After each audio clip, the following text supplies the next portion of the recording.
Apa yang ada zaman Nabi Nuh? Memang misteri. Ulama pun bahas apa sebenarnya berlaku pada zaman Nabi Nuh alaihissalam. Sombong, terlalu sombong. Dia punya ombaknya macam gunung. Nuh panggil anak dia. Anak dia berada di kawasan terpencil. Allah, mari naik. Jangan duduk bersama orang kafir. Macam mana Nabi Nuh boleh berkomunikasi macam tu? Ikut logik mustahil lah. Nabi Nuh membangun kapalnya yang terbuat dari lempengan baja dan kapal tersebut menggunakan energi nuklir. Karena yang dibawanya itu adalah genetiknya, kromosomnya dari binatang-binatang itu dan sebagainya. Makanya kenapa beliau bisa memanfaatkan sel mitokondrianya sehingga umurnya menjadi panjang begitu. Dan satu lagi, di sana tadi ketika kita bahas tentang tanur, berarti logam yang sangat kuat. Bismillahirrahmanirrahim. Banjir besar dalam riwayat Nabi Nuh ini tentu bukanlah banjir biasa. Di dalam Al-Quran menyatakan, gelombang banjir besar itu menggunung dan mampu mengangkat bahtera sampai ke puncak gunung Judi yang tingginya sekitar 2000 meter di atas permukaan laut. Ini kita bisa dirujukan surat Hud ayat 42. Dan kapal itu berlayar membawa mereka ke dalam gelombang laksana gunung-gunung. Dengan demikian jelaslah bahwa bahtera Nuh haruslah cukup besar untuk dapat menampung muatan yang begitu banyak, baik manusia, hewan maupun perlengkapan lainnya, dan cukup kuat untuk mendapat menahan gelombang badai dan banjir besar yang menggunung itu. Di sini gua akan mengajak teman-teman semua untuk berpikiran secara logik, coy. Benarkah kaum Nabi Nuh adalah bangsa modern? Nah, benarkah bangsa Nuh itu lebih modern daripada zaman kita sekarang, coy? Dari beberapa literatur yang kami baca dan kami simpulkan dan kami berhipotesis bahwasanya kami nyatakan benar. Di konten ini kami akan membuktikan bahwasanya benar adanya bahwa bangsa Nuh itu, kaum Nuh itu memang modern dan lebih modern daripada bangsa kita ataupun kaum kita sekarang ini, coy. Kami mengumpulkan beberapa referensi-referensi yang berkaitan dengan majunya atau modernnya zaman Nabi Nuh ini, teman-teman. Kami akan merangkum dari 3 bukti yang akan kami berikan kepada teman-teman sekalian. Benarkah demikian? Mari kita menyelam lebih dalam, coy.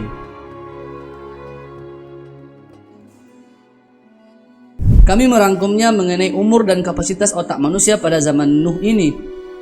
Sebelum kita menyelam lebih dalam mengenai korelasi antara umur dan kapasitas otak manusia ini pada zaman Nabi Nuh ini, gue ingin bertanya sama teman-teman semua, kapan awal zaman modern itu dimulai dan pertama kalinya kapan? Jika teman-teman mengadopsi di Wikipedia ataupun searching di Google menjelaskan bahwasanya zaman modern itu atau zaman Kiwari itu dimulai pada abad ke-16 atau tahun 1500 Masehi. Tahun tersebut ditandai dengan runtuhnya Kekaisaran Romawi Timur dengan penemuan Amerika oleh Christopher Columbus, dimulainya Zeitgeist dan reformasi gereja oleh Martin Luther. Masa modern ini ditandai dengan perkembangan pusat di bidang ilmu pengetahuan, politik, dan teknologi. Dari akhir abad ke-19 dan awal abad ke-20 ini, seni modern, politik, iptek, dan budaya tak hanya mendominasi Eropa Barat dan Amerika Utara, tetapi juga hampir setiap jengkal daerah di dunia ini, termasuk berbagai macam pemikiran yang pro maupun yang kontra terhadap dunia barat. Itulah patokan kita dimulainya zaman modern ini, teman-teman. Nah, apa kaitannya dengan umur dan kapasitas otak manusia pada zaman Nabi Nuh ini? Teman bisa lihat saja selisih dari umur dari zaman modern abad ke-15 ke zaman sekarang yang hanya selisih 600 tahun, teman-teman. Kita bisa rasakan bahwasanya seperti apa zaman modern sekarang ini. Nah, apatah lagi zaman Nabi Nuh yang notabene-nya umur sebelum zaman Nabi Nuh dan umat Nabi Nuh saja umurnya rata-rata 1000 tahun, teman-teman. Nah, teman-teman bisa bayangkan seperti apa kecanggihan pada masa itu. Mereka mempunyai leluasa zaman yang lebih dalam mengembangkan teknologi dan ilmu pengetahuan itu sendiri. Jika dikaitkan dengan agama, teman-teman, tentunya agama Islam menyatakan bahwasanya pada zaman-zaman Nabi yang setelah Nabi Nuh ini, mereka ada seorang tokoh ataupun sosok dari pro dan kontranya, kebenaran dan kebatilan dari tokoh ini. Seumpamanya Nabi Muhammad SAW, dia mempunyai kaum kafir Quraisy ataupun sosok Abu Jahal yang notabene-nya menjadi lawannya. Yang kedua Nabi Musa, itu sosok lawannya itu adalah Firaun. Termasuk Nabi Ibrahim sosok lawannya itu adalah Namrud. Nah, setibanya di zaman Nabi Nuh ini tidak ada sosok ataupun tokoh yang menjadi lawan kebatilan dari Nabi Nuh ini, teman-teman. Nah, Nabi Nuh ini kalau kita tinjau dari agama, bahwasanya lawannya itu adalah kaumnya sendiri. Dari literatur yang kami baca, bahwasanya rentang zaman Nabi Nuh ini memang sangat panjang sekali, mengakibatkan teknologi itu sangat maju dan mengakibatkan mereka itu sangat sombong serta mentuhankan diri mereka sendiri, dan mereka membuat patung-patung. Nah, kita kembali lagi ke umur tadi, teman-teman. Mengenai rata-rata umur Nabi Nuh ini dan umat Nabi Nuh ini, dalam riwayatnya itu rata-rata umurnya 1000 tahun, teman-teman. Kami berangkat dari dalil Al-Quran pada surat Al-Ankabut ayat 14-15 menyebutkan bahwa, dan sungguh kami telah mengutus Nuh kepada kaumnya, maka dia tinggal bersama mereka selama 1000 tahun, kurang 50 tahun. Kemudian mereka dilanda banjir besar, sedangkan mereka adalah orang-orang yang zalim. Surat Al-Ankabut ayat 14-15. Di referensi lain menyebutkan bahwasanya kita mengutip pada kitab Perjanjian Lama juga menyebutkan angka yang sama, 950 tahun. Seorang tokoh muhajir dari peneliti Indonesia mengatakan, angka umur 950 tahun tersebut mempunyai arti bahwa hukum yang didakwah oleh Nabi Nuh ini berlaku selama 950 tahun. Kemudian sudah itu digantikan oleh kaum Nabi Ibrahim. Menurut beberapa catatan yang terdapat dalam Bible, suatu kurun 552 tahun telah memisahkan antara kedatangan Nuh dan kedatangan Ibrahim. Rujukan ini mungkin menunjukkan lama rentang waktunya 950 tahun. Ini pendapat cendekiawan Islam, yaitu Muhajir 1976. Berbeda dari Muhajir, Belziger dan Sellier pada tahun 1976 menyebutkan bahwa umur Nabi Nuh bisa mencapai 950 tahun karena sebelum banjir besar, kemungkinan bumi diselimuti oleh lapisan kanopi air dari atmosfer yang lebih tebal dibanding yang ada sekarang ini. Lapisan ini melindungi makhluk bumi dari paparan radiasi ultraviolet atau UV. Perlindungan dari UV ini mempunyai panjang dan gelombang yang tertentu yang dapat membahayakan otak manusia dan mengakibatkan memendeknya umur. Nyatanya, setelah banjir besar, ketika kanopi air ini pecah dan turun ke bumi, lapisan atmosfer tersebut menjadi lebih tipis dan manusia mempunyai umur yang lebih pendek daripada sebelumnya.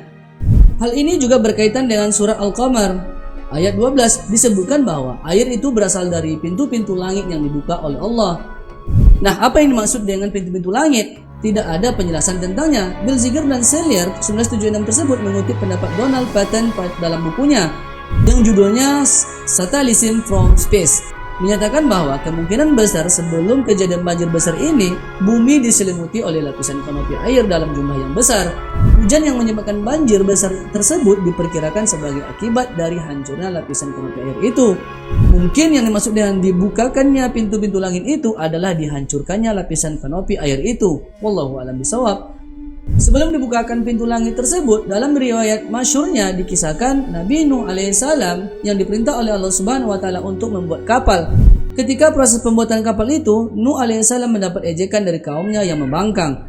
Padahal apa yang Nuh alaihissalam lakukan tidak lain adalah arahan dari Allah Subhanahu wa taala, di mana dia membinasakan umat itu sebab enggan mengikuti ajaran yang di bawah Nabi Nuh tersebut.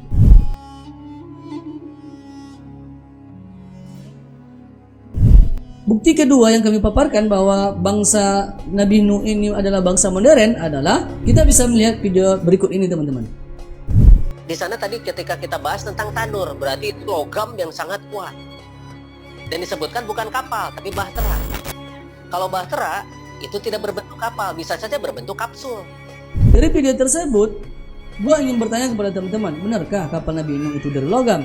Sesuai dengan video yang diputar sebelumnya, kami mengadakan pengecekan, yaitu pengecekan dari Al-Quran yang berbunyi, hingga apabila perintah kami datang dan tanur dapur telah memancarkan air, kami berfirman, muatkanlah ke dalam kapal itu dari masing-masing hewan, sepasang jantan dan betina, dan juga keluargamu kecuali orang yang telah terkena ketetapan terdahulu, dan muatkanlah pula orang yang beriman.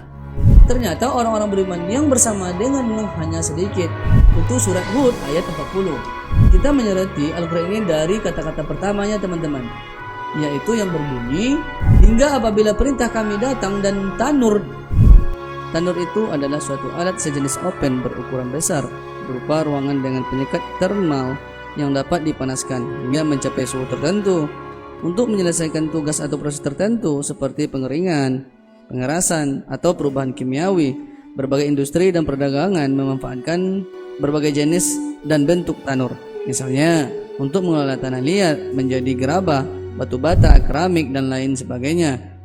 Juga untuk memproses biji logam, batu gamping, pembuatan semen, pengeringan kayu, dan alat sebagainya. Nah, di sini dapat disimpulkan bahwasanya tanur itu adalah sejenis oven untuk pembakaran yang sejatinya digunakan untuk mengolah biji logam yang digunakan untuk tujuan tertentu.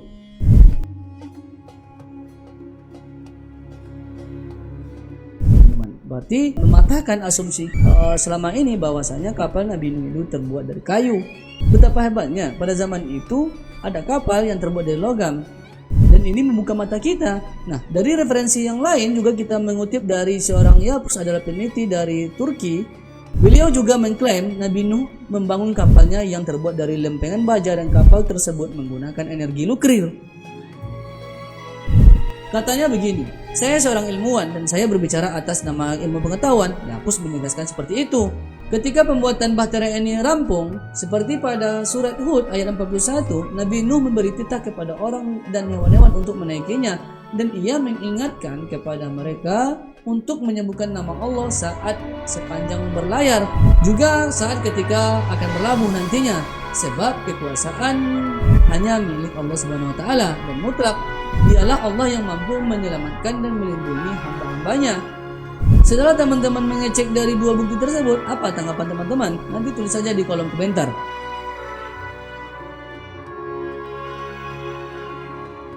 Nah, bukti ketiga kami akan memaparkan, yaitu pada kisahnya Nabi Nuh mengajak anaknya Kan'an naik bahtera.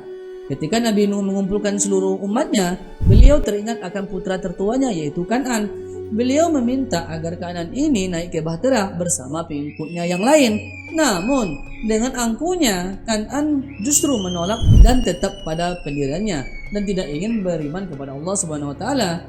Peristiwa ini tercatat dalam Al-Qur'an dalam surat Hud ayat 42, yang artinya, dan bahtera itu berlayar membawa mereka dalam gelombang sana gunung, dan Nuh memanggil anaknya, sedang anak itu berada di tempat yang jauh terpencil. Hai anakku, naiklah ke kapal bersama kami, dan janganlah kamu berada bersama orang-orang yang kafir. Dalam konteksnya, kecintaan Nabi Nuh pada sang putra ditunjukkan. Bahkan ketika air bah mulai meninggi, Nabi Nuh terus membujuk agar putranya mau naik ke atas bahtera. Namun bujukan sang ayah justru diingkari. Kan'an lebih memilih untuk berlindung di gunung. Kita perhatikan dalam surat Hud ayat 43 ini, teman-teman, yang artinya anaknya menjawab, aku akan mencari perlindungan ke gunung yang dapat memeliharaku dari air bah. Nuh berkata, tidak ada yang melindungimu hari ini dari azab Allah Subhanahu wa taala selain Allah taala saja yang Maha Penyayang, dan gelombang menjadi penghalang antara keduanya. Maka jadilah anak itu termasuk orang-orang yang ditenggelamkan. Nah, dalam konteks ayat tersebut, ilmuwan Turki yang bernama Yapus tersebut membuat sebuah pernyataan kontroversial terkait Nabi Nuh ini. Dia mengatakan Nabi Nuh menghubungi putranya dengan menggunakan telepon genggam tak lama sebelum Tuhan mengirimkan banjir ke dunia. Yapus Ornek, dosen di Fakultas Ilmu Kelautan Universitas Istanbul ini, menyampaikan klaimnya yang kemudian viral. Ini viral saat diwawancarai di sebuah stasiun televisi pemerintah TRT pada beberapa tahun yang lalu. Dia menyatakan bahwasanya terjadi gelombang air setinggi 300 dan 400 meter dan putra Nabi Nuh berada jauh dari lokasi ayahnya. Dia berdasarkan kitab suci, dia mengatakan bahwa Nabi Nuh berbicara dengan anaknya itu. Bagaimana mereka bisa berkomunikasi? Apakah itu mukjizat? Ya mungkin saja. Namun kami percaya Nabi Nuh berbicara dengan anaknya lewat telepon genggam. Yapus menegaskan, seperti dikutip situs berita Turki tersebut di Hurriyet Daily News. Dari pembicaraan tersebut, dari bukti-bukti yang dikemukakan oleh Yapus tersebut, hipotesis kami lebih dari telepon genggam, teman-teman.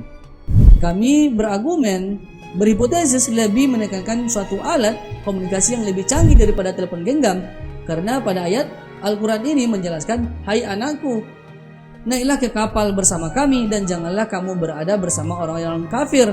Hal ini dugaan kami, Nabi Nuh menyapa anaknya seolah-olah dekat, tapi di ayat yang lain Al-Quran menyatakan sangatlah jauh dan terpencil. Ayatnya bunyinya begini teman-teman. Dan Nuh memanggil anaknya, sedang anak itu berada di tempat yang jauh terpencil, dan gelombang menjadi penghalang antara keduanya. Maka jadilah anak itu termasuk orang-orang yang ditenggelamkan. Di ayat ini dijelaskan bahwa gelombang menjadi penghalang antara keduanya dapat diasumsikan sewaktu mereka berkomunikasi datanglah gelombang dahsyat yang memutuskan komunikasi di antara Nabi Nuh dan anaknya ini. Nah, dan apa yang digunakan oleh Nabi Nuh dan anaknya ini sewaktu berkomunikasi? Kami merujuk kepada metaverse teman-teman, yaitu AR dan VR. Seperti video berikut ini. Augmented reality atau disingkat AR adalah teknologi yang menggabungkan benda maya 2 dimensi atau 3 dimensi ke dalam sebuah lingkungan nyata 3 dimensi, lalu memproyeksikan benda-benda maya tersebut dalam waktu nyata. Namun pada tahun 2023, kita mungkin melihat tren orang untuk menggunakan teknologi ini untuk interaksi sosial dan tujuan lainnya. Wallahu alam. Hipotesis kami, jika dibandingkan teknologi yang digunakan oleh Nabi Nuh yang bisa melihat secara langsung kondisi anaknya Kan'an di tempat terpencil jauh tersebut, dan dibandingkan dengan teknologi sekarang masih kalah jauh jika dibandingkan dengan teknologi kita hanya mencapai AR dan VR saja. Kita berasumsi bahwasanya teknologi mereka lebih canggih. Kami berasumsi bahwasanya dengan 2 faktor. Yang pertama itu Nabi Nuh bisa seolah-olah berbicara langsung dengan si anaknya ini, dan yang kedua itu posisi anaknya itu berada jauh. Kalau kita masuk lebih dalam, sinyal yang ada pada waktu itu lebih merata tentunya teman-teman, sampai menjangkau tempat yang terpencil walaupun di gunung-gunung. Nah, itu menandakan bahwa sebuah peradaban itu sangat maju sekali. Tempat kita saja sekarang umumnya ada pelosok-pelosok yang belum terjangkau oleh sinyal tersebut tentunya teman-teman. Berarti bangsa kita belum maju karena belum terpencil. Dan sekali lagi menggambarkan bahwasanya teknologi di sana pada waktu itu memang sudah tergolong sangat maju sekali tentunya teman-teman. Dengan menelisik bukti-bukti yang kita paparkan di belakang tadi, maka kami menyimpulkan bahwasanya zaman kita tidak ada bandingnya dengan secanggih modernnya zaman Nabi Nuh alaihissalam.